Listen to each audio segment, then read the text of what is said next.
তো ক্রেতা বিক্রেতা দুজনই কঠিন, টাকা নিয়ে খুব বার্গেনিং হচ্ছে, দেন না দেন না।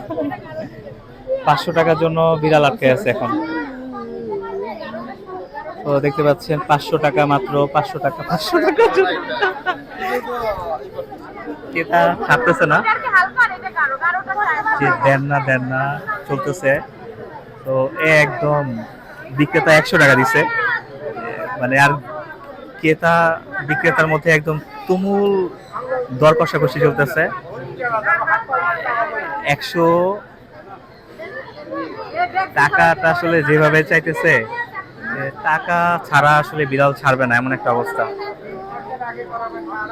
সো যাই হোক, অবশেষে সেল হয়ে গেছে, বাট 500 টাকার জন্য আটকে আছে, তাই এটা সমস্যা হবে না, এটা সেল হয়ে যাবে। ওই সাদা বিড়ালটা আর কি সেল হয়েছে, দেখতে পাচ্ছেন।